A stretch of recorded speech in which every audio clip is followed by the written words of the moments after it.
Gusto mo rin ba makareceive ng dividend? Tara, on this video, I'll show you kung paano maghanap ng mga company sa stock market na pwedeng magbigay sa'yo ng dividends. By the way, Mike nga pala of Stocksilog, where I teach you how to make money sa stock market.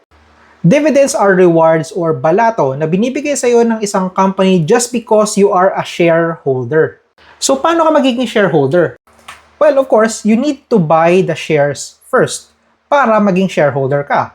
And once you are a shareholder, basically, you just have to wait for the X date para maging eligible ka na sa dividends. Now, on this video, I'll show you using Dragonfy na stockbroker. Login lang ako sa aking Dragonfy dashboard. Tapos, dito sa may bandang dulo, I'll just scroll down hanggang sa makita ko itong calendar. Ayan. And then, see more.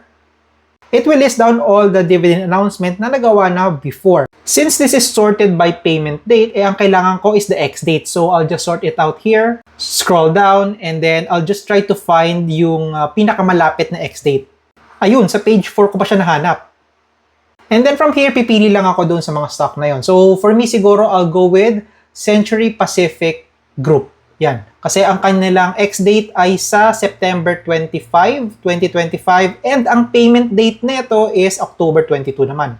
And then, I'll just buy CPG before the X date on September 25 para maging eligible sa dividend. Oh, comment na pag may question ka pa ha.